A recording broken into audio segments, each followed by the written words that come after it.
If I put it on beat mode, on quarter notes, effectively I have the whole sample on these pads. We're going to start chopping up the sample.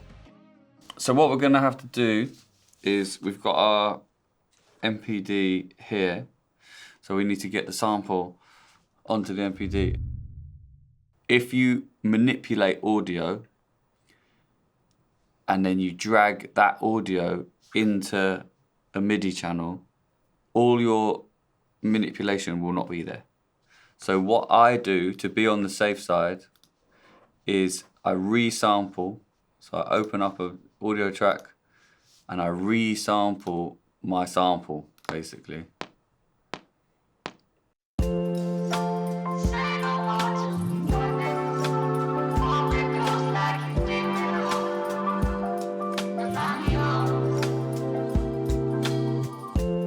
It's recorded or printed all of the manipulation or all of the stuff I've done to the original audio.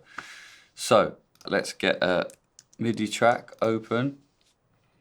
Let's pull in the resampled audio into the MIDI track.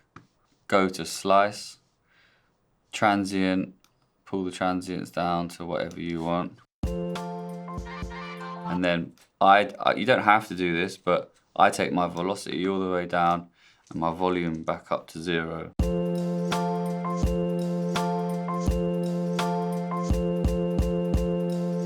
So that's one way on transient mode, or there's beat mode where it chops it up on the beat, and you can choose what beat it chops it up to. So 8th note.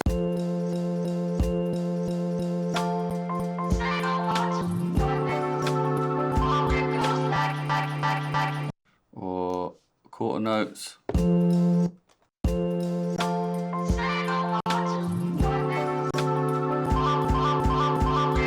Or if you really wanted to go wide, half notes.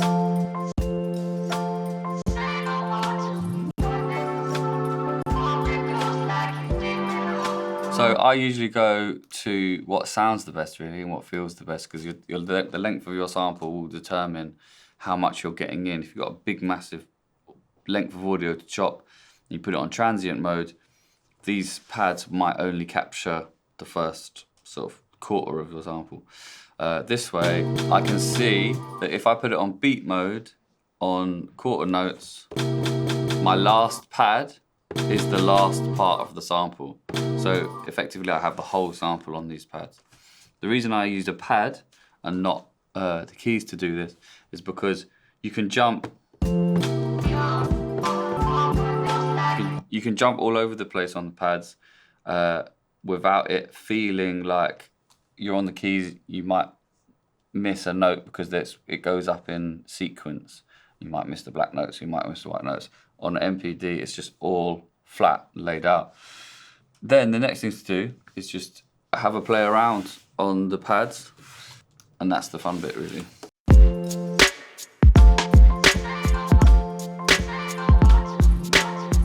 Also, you'll find, by playing around, you'll find ones that work.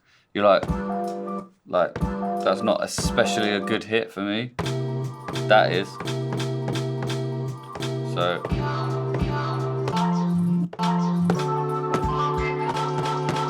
The other thing you can do is if you hit a pad like that, and you're like, I don't really like where it starts or if it's capturing it, you can go here into your MIDI and you can move this so it will start there or it will start earlier. You can kind of go back in here and change it. On an MPC you would have to assign all of these a choke, but it does it for you. So effectively a choke was on an MPC would be the next pad you hit would cut off the previous pad. So they're not all playing at the same time and it's all a mess. So you can see that they're all cutting each other off. So then you have a little play around and you can figure out which pads sound cool.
So I've kind of like just mucking around there, sort of like quite like the little like dropouts, little parts I found. So I might lay that down as like a bed.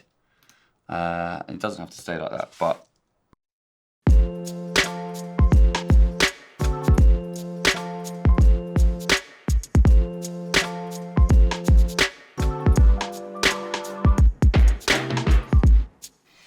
I mean, it wasn't exactly what I played, but we'll see.